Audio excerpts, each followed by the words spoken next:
shall deem it necessary, shall propose amendments to this Constitution. Or, that's one way to amend it, through Congress in Washington. How many of you think that's going to happen?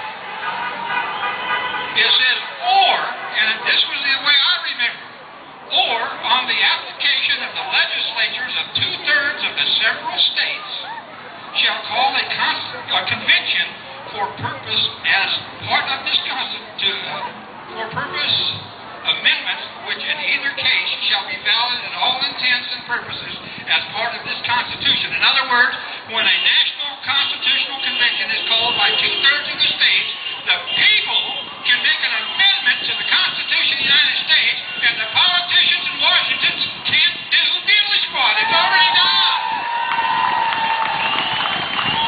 But you know, I kept reading, and now here's what surprised me.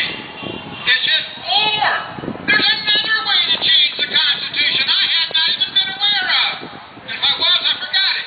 It says, or, by conventions in 3/4 thereof. If you have a big convention, you got to have 2/3 or 33 states. But if you have a convention in each state, it only takes, 45? No, 37. 37 is 3/4. 37 states can have individual conventions to make the same constitutional amendment, and those folks in Washington can't do nothing about it. And I used to teach that English class that told me that was a wrong statement. The more you remember it more when you hear it like that. So I tell you, everybody's been saying, don't let today just be a one-day thing. If you take anything away from here today, take away something that you can do. Support the Second Amendment. Go out and notify your congressmen, senators, your local politicians. And there's going to be some of you that may just be motivated to say, hey, neighbor, let's get us a convention going. Let's find out how this thing works. Let's get a convention. Let's take the state of South Carolina and let's let the rest of the nation know that we want to change the Constitution. We want to do away with the 16th Amendment. We want to tell the federal government they do not have the authority to take our income and tax it. Because if we can do away with that amendment, then that will force them to find another way to fund their idiocy, and then we have a chance to get something sensible like the fair tax and the flat tax in there.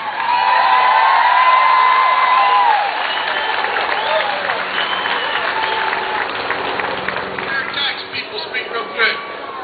Fair tax, that sounds like a good idea. I went online the other day trying to look at that tax code. I didn't know it was going to take like 2 years to look it up with it.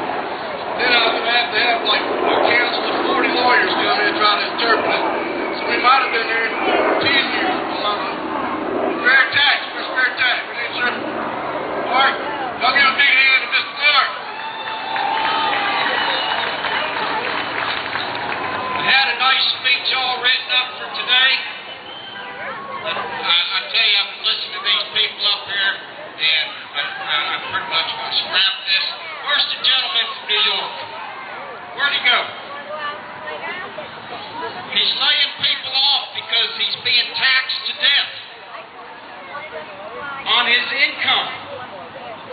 We want to untax this man and his business. We want to untax everybody out here for your incomes. We were promised the pursuit of happiness by Thomas Jefferson.